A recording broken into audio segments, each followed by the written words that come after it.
Hi friends, I'm Michael Kingswood. It's story time. And you see it's the same shirt as the last episode because I'm recording 2 episodes at once here.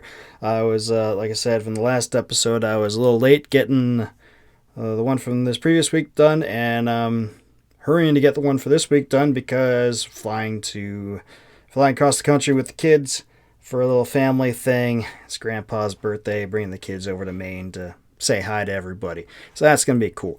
But I won't be able to record while I'm there, so I'm rushing to get everything done so I can be, ready and not a total slacker like I tend to be sometimes, unfortunately.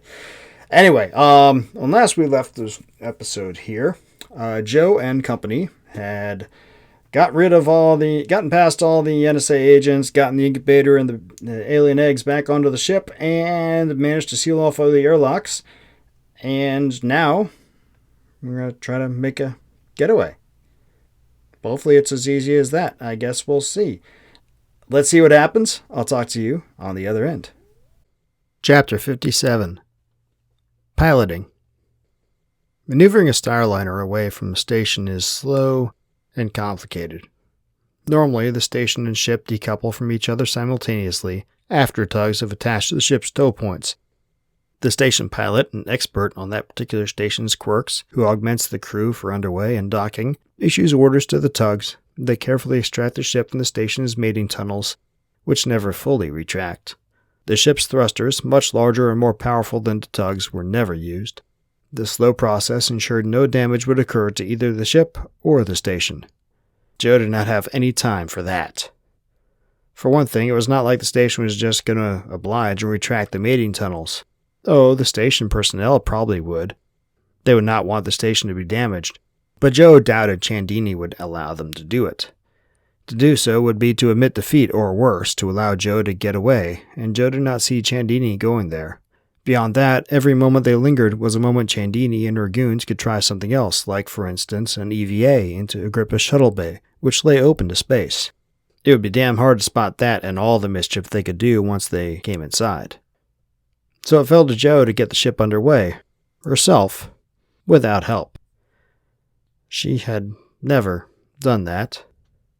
I need to get to the bridge, Joe said. She could operate the thrusters from control, sure, but the bridge afforded much better visibility, and frankly, she felt much more comfortable trying this from there. Are you okay to stay here? She asked Grant. He looked like hell warmed over. The bleeding had stopped from his head wound, but his face was covered in clotted blood. His eyes were red, and it was obvious he was in a great deal of pain, physical and otherwise. Joe was not sure how he had not shut down completely, considering. He nodded. Good to go. Joe suspected he was lying, but there really wasn't much to be done about it right then. Okay, keep an eye on the security feeds. Then we know if you see anyone doing anything untoward. She pointed toward the internal communications pad to the left of his workstation. Use that channel to reach me. He nodded again. Good luck. Thanks. She was going to need it. Like on Pericles, Agrippa's bridge lay in a bulbous protrusion near the forward end of the ship's hub. It took a couple minutes to get there, and Joe sweated every second. But she was reasonably sure the time she spent in transit was not enough time to allow Chandini to do anything too bad to throw a wrench in her plans. Hopefully. The bridge was simply arranged, just a pilot stationed forward, with ship's control and diagnostics workstations to the front and to the left, and communications to the right, and the command station directly behind and above the pilot. Each station was designed like a high-end lounge chair that was hard-mounted to the deck, allowing no swiveling, only a forward and aft adjustment. All around the two stations was plexiglass, allowing a 360-degree azimuthal view, as well as a mostly unimpaired view upward. Being located on the hub, zero-G ruled at the present, but that would not always be the case. During the year of acceleration away from the origin star and of deceleration as the ship approached the destination, the thrust from the main engines would create acceleration forces down the length of the ship. Since the bridge had to be used then as well, the deck around and between the two stations was tiered to act like stairs, and ladders were mounted to allow access from the bridge entrance corridor to the stations. Joe did not like the bridge during acceleration and deceleration. Working there during that time meant sitting with your back on the floor, essentially. It would be awkward. Zero-G made it a lot easier to move her around. But that was neither here nor there. Joe strapped herself into the pilot station and keyed the internal comms channel to the reactor control. "How we looking, Malcolm?" Malcolm's voice came back clear and strong, but strained. "This plan is nice," he said. "A lot easier to operate than the one we had back on Pericles." "That's great. What's your ETA?" There was a short pause. "Gonna be another 10 or 15 minutes. Damn it. Well, she knew getting the plant up very much more quickly than normal had been a long shot. As it was, Malcolm was setting a speed record. "Okay, report when you've completed." "Yes, ma'am." Joe was certain she heard more than a little bit of an irony in that. She rolled her eyes. Next, she keyed the 1MC, which would allow her to talk ship-wide. "All hands prep for acceleration forces. Initiating maneuvering thruster firing." She paused, in case Malcolm or Grant had any objections. 10 seconds passed with no word. Good enough. She called up the maneuvering thruster controls and took a moment to assess the situation. The main problem was the mating tunnels on the station's loading rings. They rotated in time with the ship's rings, being driven by their own turning motors that were synced up with the ship's upon docking. With the ship decoupled, though, the difference in mass between the ship's rings and the stations meant that the two sets of structures would begin to change their rates of rotation relative to each other. Normally, this would not be an issue since standard procedure entailed the station securing the rotation and retracting the rings. That did not happen this time, though, beyond the initial retraction that went along with decoupling. People on the station could not have stopped that if they wanted to. It was automatic, and pulled the mating tunnel back 2 meters away from the ship to avoid inadvertent impact before ring retraction. Joe looked out at the slowly moving tunnels all around her, like the bars of a great cage, and swallowed hard. There was enough mass in one of those tunnels to seriously damage the Agrippa. Maybe not cripple her, but it would make driving her very difficult, not to mention the fact that anyone within those tunnels would be seriously injured or killed by such a collision. She was going to have to time this one perfectly. Joe reached out for the control stick, but had to stop to wipe sweat from her palm. She was more than nervous. Well, hell, she could not recall when she'd ever been this nervous. Even breaking into Camp Tycho had seemed routine compared with this. Maybe because she really did not know all the risks involved then, the countless things that could go wrong. But here in her own element, Joe found she was suddenly terrified. She should not have been surprised when the communication system beeped just then, indicating the ship was being hailed. That did not stop her from all but jumping out of her seat. She might have had she not strapped herself in. Joe glanced to the right and saw Chandini's face on the comms display. From the room behind her, she was most definitely aboard Gagarin, in the station's control center unless Joe missed her guess. Unlike the last time in the lift, Chandini did not look the least bit pleased or amused. If anything, her expression could be said to indicate a towering fury. At least she did not look so damn smug anymore. Joe considered ignoring the hail, but decades of underway etiquette and no small amount of curiosity rebelled against that, so she reached over and tapped the console, accepting it. "Deputy Director," Joe said, nodding in greeting. She kept her tone neutral, professional. Might as well keep things cordial, if possible. "I applaud your determination, but this madness has gone quite far enough, Captain," Chandini said. "Recouple that ship immediately and surrender yourselves." "Why on earth would I do that?" "Joe." Harold's voice intruded into the conversation. The camera zoomed out a little bit, and Joe saw him sitting next to Chandini. He looked stressed, worried. He looked to be in handcuffs. "Do as she says, Joe. Please." Joe sat still, stunned into silence. "You are surprised to see Mr. Jameson," Chandini said, as a matter of fact. "You should not be. He is in custody because of you." "Bullshit. Harry had nothing to do with this. He didn't know." Chandini chuckled softly. "Someone had to be held responsible. If you made your grand getaway," she said that with oceans of sarcasm, "which you will not, I assure you, the responsibility falls to him." Her lips turned upward in a vicious little smile. "The burden of command. But then, you know all about that, don't you, Captain?" Joe swallowed. "So that's how it was going to be. Emotional blackmail. And how are you going to explain that one?" "The story writes itself. A corrupt corporate executive plots with his underlings to steal a multi-billion credit ship with the intent of selling it to the black marketeers on Muir Salus. A pity that he got caught before he could meet his compatriots in orbit." Her brow furrowed. "And still a greater pity that his accomplices were killed when they refused orders to surrender and heave to." She shook her head. The CO of the warship in pursuit received a nice decoration and a promotion, though, and McAllister's insurance more than covered the loss. Chandini's words caused a hollow feeling in the pit of Joe's stomach. Of course they would send a warship. She had considered that possibility and discounted it as being too public, impossible to cover up. Apparently she should not have. Agrippa had no weapons, save for the small arms for the crew in case of an encounter with pirates or some internal disturbance. There was no way they could fight off a warship if one was vectored at them. The only hope would be to outfly it.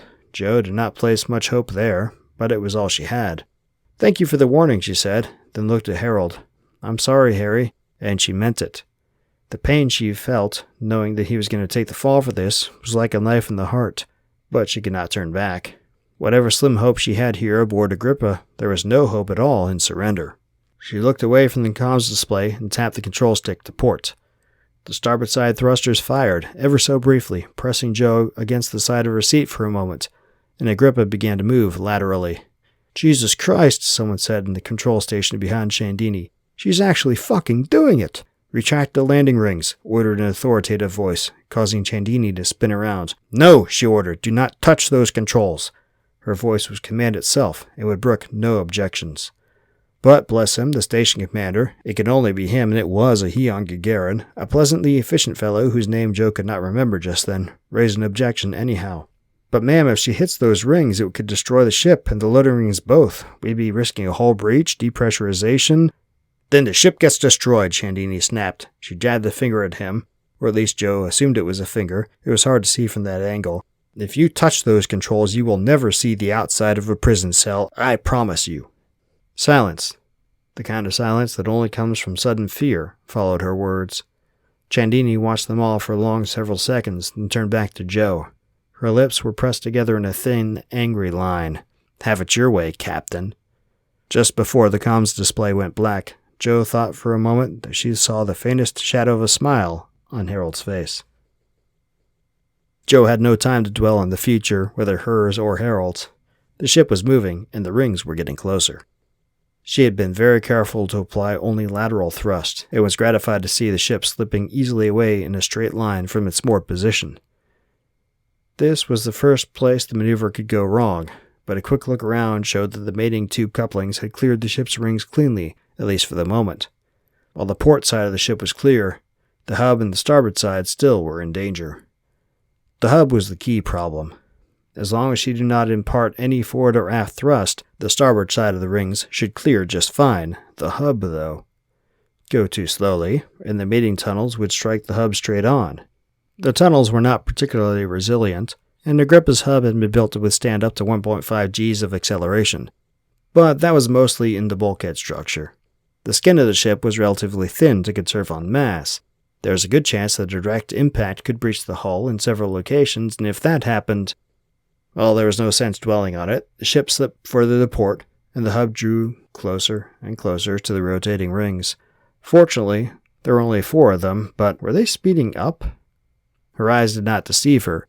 The loading rings' rotation had begun to speed up markedly, and showed no signs of stopping. Joe hoped they had cleared all personnel out of them before doing that. Already the Gs would be well above Earth normal. Too much more, and they could injure some people. It would also make Joe's task that much harder. It was one thing to time a constantly moving object. An accelerating object, though. This was going to be bad. 100 meters. Sweat trickled down Joe's brow, and she wiped it away with annoyance. It was just flying. 50 meters. One of the tunnels was approaching. 20 meters. The tunnel swooped down through her field of vision, passing the hub to port. The next one was coming up quickly. It was now or never. Joe applied port thrust, a long, drawn-out burn that pressed her against the side of her seat again for several seconds. Agrippa began moving more quickly, shooting for the gap.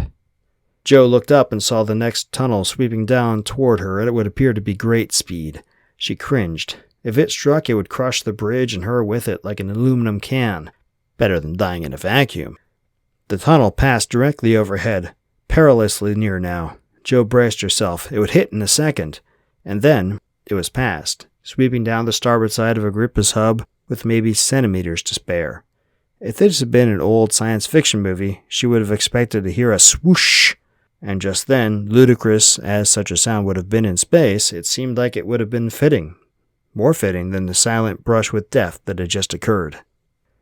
Joe breathed a sigh of relief and applied port thrust again, and just like that, the starboard side rings were clear as well. It was time to get the hell out of there. Chapter 58. Evasion. Joe keyed the 1MC. The ship has cleared the station. All hands report status. Almost immediately, Grant's voice came over the circuit. I almost knocked myself silly on that last maneuver, but I'm okay. Any sign of mischief? No, looks like we're clear. Okay, sit tight. Malcolm will be along in a couple minutes. No worries. Joe turned Agrippa away from Gagarin Station and applied forward thrust, putting the ship on a vector away from the inner solar system in the general direction of Leo, where the aliens' homeworld lay. Then she called up the navigation system and began entering their course data. A moment later, Malcolm called up. Reactor's hot, Joe. You should have main propulsion in 3 minutes. Tension left her in a rush. That was the final obstacle.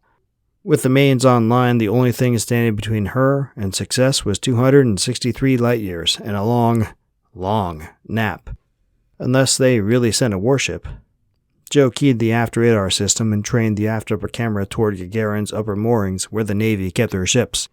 No sign of movement up there. Maybe it was just a bluff. Yeah, right. They were not that lucky. Okay, Joe said into the comm circuit. Go back to control and help Grant up to the acceleration quarters. Report as soon as you're there and I'll secure ring rotation. We may have to burn the mains early.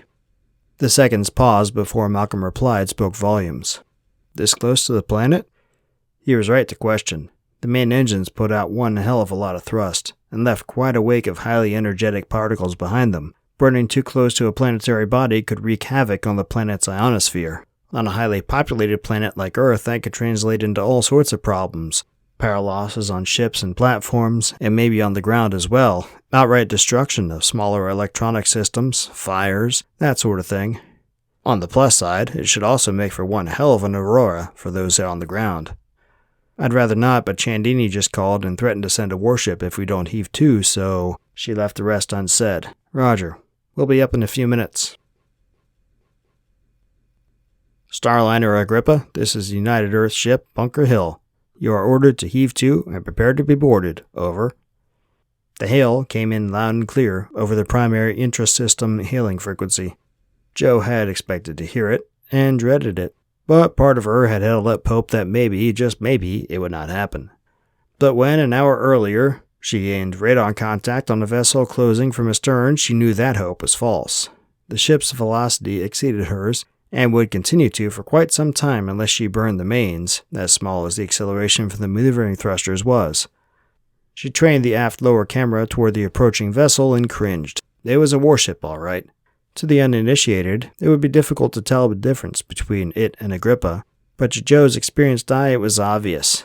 The boxy bow containing the ship's missile battery, the plasma turrets on the swivel mounts in 3 clusters along the length of the hub, the boxy section just aft of the ship's rings, the ship's hangar bay, where it kept its contingent of fighter craft. All that pointed to the ship being one hell of a destructive platform. On the bright side, interstellar travel being as long and arduous as it was, the typical warship was not equipped for journeys outside the solar system. Its fuel and consumables capacity was limited, though it could accelerate a hell of a lot faster than Joe could aboard Agrippa, that was for sure. Its limited range was a small comfort. If it caught her before she could get to an appreciable velocity, and it would, she was screwed. Well, crap, Joe muttered. She keyed the comm circuit down to the ship's acceleration quarters, where Malcolm and Grant were waiting in the mess. We've got company, she said. Warship? It was Grant. He sounded more energetic than before, more focused. Malcolm had been able to use the hours since their departure from Gagarin to better treat his wounds and get some food, and coffee, into all of them. Joe felt a lot better as well. Or at least, she had. Yeah, it's the Bunker Hill. Fuck. Silence followed for a few seconds. We'll be up in a minute. True to his word, Grant hobbled up the ladder from the bridge access corridor a few minutes later. Malcolm helped him along, but he did surprisingly well considering his injuries. Well, maybe not that surprising. They were only accelerating at 0.3 Gs. So you gonna do some of that pilot shit or what? Grant gave her a snarky little grin that did not carry to his eyes. He might look better, and he acted better, but he was still hurt. Badly, and not just physically. Hope so, Joe replied, trying a confident smile in return. The timing is going to be tricky, though. She looked at Malcolm. Are we all stowed below decks? He nodded. The incubator's mounted in one of the cargo bins just like we did before, and the loader's strapped down. I rigged up a power feed to the incubator, so it should be fine as long as it needs to be. Which will be quite a long time, hopefully. Joe nodded, satisfied. That had been Malcolm's other project since their getaway from the station. It would not do to have the incubator flung around willy-nilly as they accelerated and decelerated along their transit to the alien star system. The cargo bins were mounted on pivots that shifted with the acceleration forces on the ship, so the cargo was always facing downward. It made for a better passage that way and a much better offloading and unpacking. Okay, well, let's surrender then. The plan was risky, damn risky, but it was the only plan any of them could come up with. Joe secured the maneuvering thrusters and then tuned the comms panel and responded, Bunker Hill, this is Agrippa, roger. I have secured my thrusters. Over. The warship's only reply was a terse acknowledgement. Bunker Hill took station 5 kilometers off Agrippa's port quarter. She looked tiny, especially at that distance, and compared with Agrippa she was. Warships did not need the cargo and consumables capacity of starliners, so while Agrippa measured 2.5 kilometers long, Bunker Hill probably measured half a kilometer total. Consequently, her rings were smaller and rotated quite a bit faster than Agrippa's, but just because she was smaller did not mean she was not tough. Joe frowned. 5 kilometers was a bit further out than she hoped they would get, but it should not matter. Anything inside 10 would work, at least theoretically. Agrippa, this is Bunker Hill, over. Joe keyed the comms circuit. Agrippa. Stand by to receive our boarding party, Agrippa. We intend to come along your port side to your hangar bay and meet up there, over. Like hell. But she was not going to tell them that. Roger, Bunker Hill, we look forward to seeing you. I'm surprised they don't have any fighters out, Malcolm mused from where he floated to her left. Joe found herself nodding in agreement, but Grant smirked and shook his head. No need for fighters to take a pig like us. Standard procedure is to hold them in reserve for dealing with smaller, more maneuverable targets. Besides, no ship captain worth his salt is going to turn over capturing a prize like us to a couple of flyboys. He'd never live it down. Joe looked askance at him. Malcolm did the same. What? I had friends in the Navy. Once upon a time. Joe rolled her eyes. Whatever the reason, she was glad for the lack of fighter cover. Had Bunker Hill put fighters out, their plan stood exactly 0 chance of working. As it was, Joe figured they had a 50-50 shot. She looked back at the camera display, which was zoomed in tight on Bunker Hill. The ship had one of her plasma turrets trained in their direction, but aside from that, could have just been sitting there for all Joe could tell. How long to launch the shuttle, do you think? Malcolm shrugged. 5 minutes, probably. Okay, go strap yourselves in. We'll be doing some wild maneuvers here. Malcolm and Grant grinned nervous but excited smiles. The 3 of them shook hands, and then the 2 men left the bridge. Joe pulled the straps tight around her shoulders and adjusted herself in the pilot seat. It seemed to take forever, but just a minute later, Malcolm called up the intercom. All set. Okay, stand by for G's. She looked back at the camera display. A moment later, a small craft launched from the belly of the Bunker Hill. Their shuttle, no doubt. It pivoted and fired thrusters, making a beeline for Agrippa. Joe watched the turret closely, hoping and praying that it would... There! The turret was training away as the shuttle came into its line of fire. Blue on blue makes for a bad day, and all that. It was time. Joe grabbed the control stick and initiated maximum thruster burn, pivoting Agrippa's stern and pointing it directly at the Bunker Hill. Then she hit the main engine controls. Full thrust. A deep rumbling sound filled the ship, and sudden acceleration well past Earth normal pressed Joe back into her seat. She looked at the camera, still trained on Bunker Hill, and smiled thinly as the ship was obscured by Agrippa's brilliant white wake. It was not a plasma gun, but it was almost as good. Agrippa's main engines worked by accelerating a large number of charged particles to high relativistic velocities and then channeling them through narrow nozzles in the main engine nacelles. Even if the Bunker Hill had had a warning, she would not have been able to evade the wake as fast as it was traveling, not at that range. Best case, and Joe fervently hoped they got the best case, the stream of particles would knock them for a loop, taking out their primary systems and causing havoc with their electronics. Worst case. Well, Joe did not really want to think about it, but worst case, the ship might get torn apart. But that was only likely if she was close, real close. Joe grabbed the stick and pulled back. The maneuvering thrusters pitched Agrippa up nearly 90 degrees, back toward their desired heading and accelerating all the way. As they gained distance and bearing from the encounter site, Joe slewed the aft upper camera back toward the bunker hill. She was just emerging from the glowing wake, turning end over end out of control. The missile battery forward was twisted, like some great fist had punched it from the side, knocking it askew. One of the rings was venting. Joe could see a stream of gases leaking out. Quite a large stream, actually. Joe cringed. She hoped the ship's interior bulkheads had held, otherwise they were in big trouble. Regardless, that crew had enough to deal with that they were not going to bother Joe and her crew anytime soon. But there was no sign of the shuttle. Guilt crashed onto Joe's shoulders. She had very likely just killed a whole bunch of people, dozens, maybe more. The fact that it was necessary, that she had no choice in the matter, did not help. It was one thing to know that people under her command, Grant and Thomas, had killed people during their mission. They had taken pains to avoid it if they could, using flashbangs and the like, but she had no doubt some of the troops on Gagarin had been killed. But it was something else when she did it herself. She was unprepared for it. Completely unprepared. Joe was crying. She hated it, but she was. There was no time for this. But she kept right on crying, nonetheless. It did not stop for a long, long time. Chapter 59. Asleep Beneath the Stars. Joe tapped the cryosuspension tank's control panel, and its transparent lid slid up into place with a soft click. Grant was already asleep, looking peacefully at rest. It was more peaceful than he had appeared in days. Joe glanced at the cryotank next to Grant's, where Malcolm also lay asleep, his tank's lid already frosted over. She smiled slightly and whispered, "See you in 70 years or so." Then she turned away. She stood alone in the cryo chamber for a moment, looking at the long line of tanks that normally would have housed Agrippa's entire crew for the periods of their journey when they were not asleep. Dozens of tanks crammed closely together to save on space, and only 2 in use. 3, momentarily. The pain of her guilt for what she had done to the Bunker Hills crew still hung on Joe like a heavy cloak, but she had herself back under control at least. It took a while, and she had remained on the bridge alone until the worst of it had passed. In that time, she had adjusted the engine settings to achieve the normal 1 Earth normal G acceleration and verify their course to the alien's home system was laid incorrectly. Then she went below to rejoin Malcolm and Grant.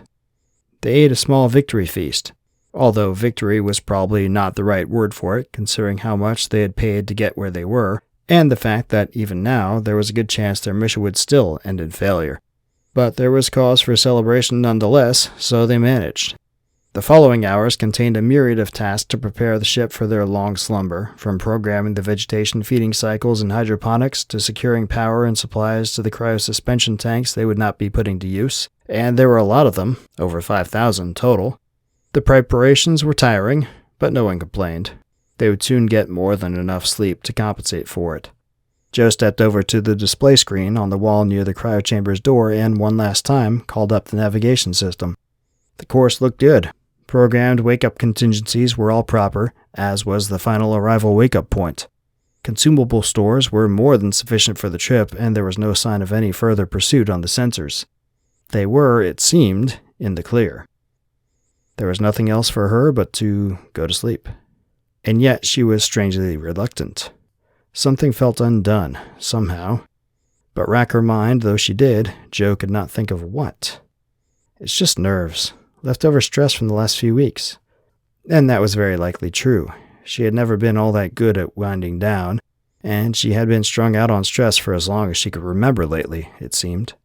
Well, it was time to put all that aside. Time for rest before the real challenge, meeting the aliens. Explaining, somehow, what had happened. Yeah, that's the perfect way to stop being stressed out, thinking about that. Joe shook her head and snorted at herself. Enough delaying.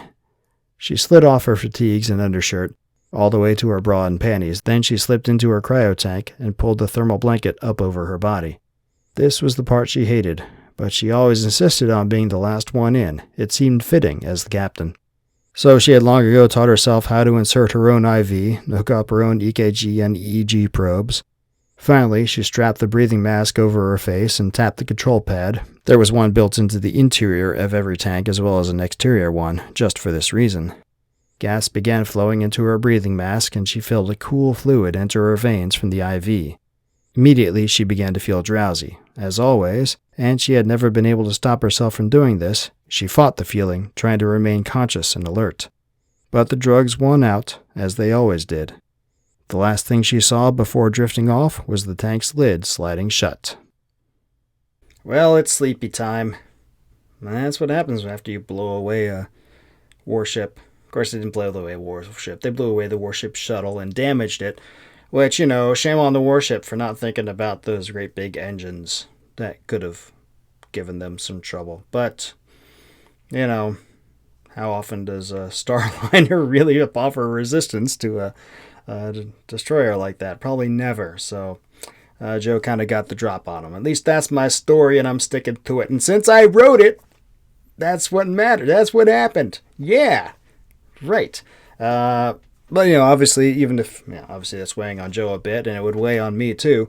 But now, hey, off to the stars. 260 light years and 70 some years later, in cryostasis. We'll see what happens when everybody wakes up. Should be interesting. I know you can't wait to hear what's going to happen next because, hey, you've been here this long. You gotta love the story. But it's not too late to go buy it, especially since, now that you know that you liked it so much, hook a brother up by buying a copy. Or, if you don't want to do that, that's cool. Go share this website and share the podcast, rather, with everybody around. Everybody you know. Help spread the word about the awesomeness around here.